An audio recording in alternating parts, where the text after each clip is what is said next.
Hi, my name is Sue. I work at Nunawading Christian College in the Early Learning Centre.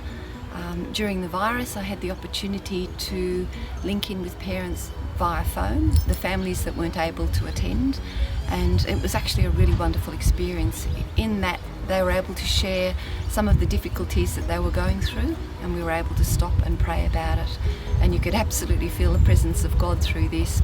We got some wonderful responses. That was just fantastic. So that was my part. My name is Langi Limu, and I'm the chaplain of both primary and secondary campuses here at Heritage College.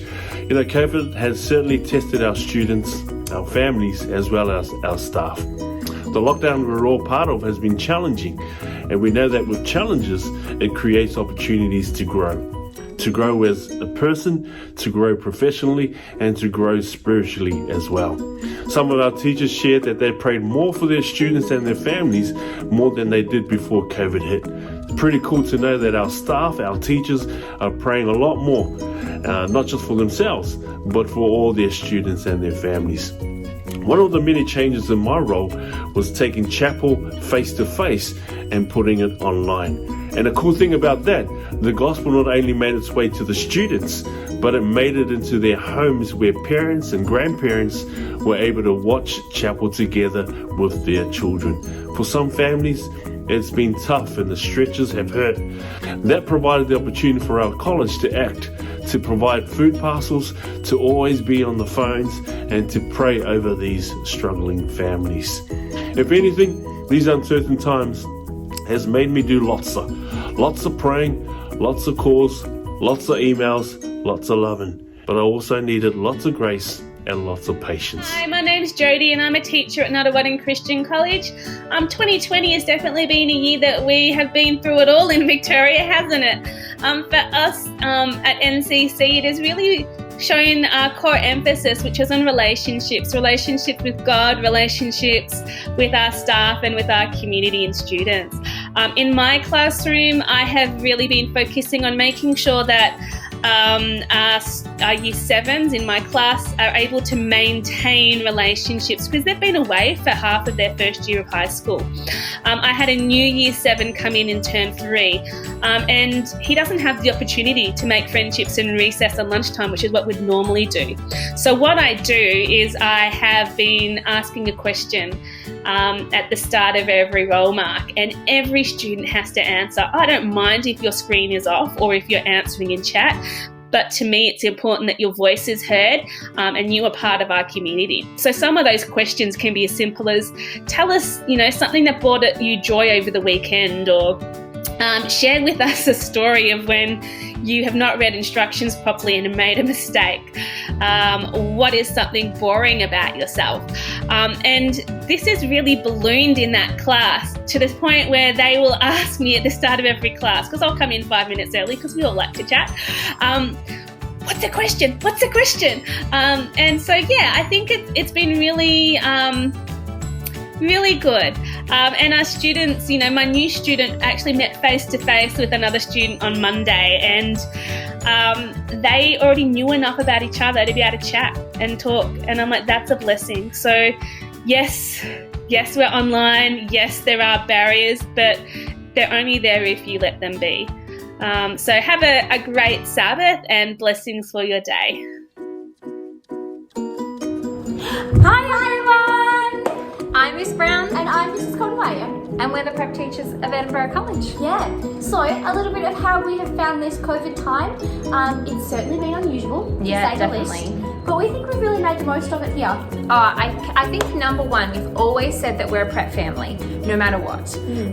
But we've realised that more so this year. So even though the kids weren't in our classroom as much as what we would have hoped or we would have loved, we found that we were actually invited into their home lives and their families so much more. And even in reverse, we've invited them fully into our classroom to see the mistakes we make, the joy we bring, the learning, everything. So Seesaw has given us an opportunity to really involve parents even more in the learning. We've really utilised that tool, and then we've got creative, dress ups and games and fun things like that. We've certainly built up our toolbox and our resources for when they come back as well. And I feel like for the most part, what we've definitely learned is that community is everything. Our parents feel like they can succeed, our children feel like they can succeed, and we've been blown away. When they came back for those 2 weeks, we were expecting ground zero, day one of prep stuff, and what we got was resilient kids sitting on the mat, ready to do their learning, putting down their chairs, bags away, ready for their day. And we had to take a moment because we were like, that's not what we expected.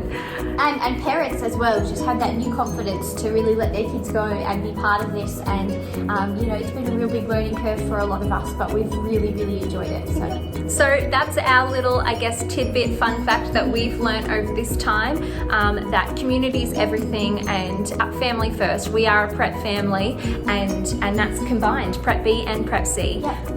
And we hope that you guys have all endured this and not only survived but also thrived like we have too. And yeah, God bless you all. Bye. Hi, so I'm a teacher here at Henderson College in Mildura, Victoria, and while we haven't been locked down as much as what everyone in Metro Melbourne has been, we have experienced definitely some lows but some very big highs here through our remote learning as well. And one of the things that has come out of it is the sense of belonging we've all felt, the connections that we've made, even though it's been via Zoom, the connections that we've had via our subjects or how students have reached out to us differently. Our chapel time together was really exciting. We made sure that was really intentional and everyone got really involved in it. It was fun to be able to do something other than schoolwork in that time, and praise God for all the amazing things that He was doing for us during the time. We had some wellbeing days as well for each grade, and that was really great to come together just as a group and to enjoy that time together. One of the things that one of my Year 10 students said was the family time that they got to enjoy. They got to reconnect with their family. So yeah, while this time's been tough, there's been some really positive things that have come out of it. And if there's anything that we've learned is that God can get us through anything. We're resilient and we can achieve anything when God is the center of it. Hello teachers. So I have one thing I really need to say, and that is thank you. Thank you for helping us, and thank you for guiding us through this tough time. Thank you for trying your best to teach us, even if we're so far apart. Thank you for trying to lift our spirits up, even if your spirits are down. Thank you for making our days so much better. You're all important in our lives, and I don't know what I or the students would do without you. Don't forget that even if you're here for us, we're here for you too. Even if it's the little things we can do for you, just let us know. God bless you.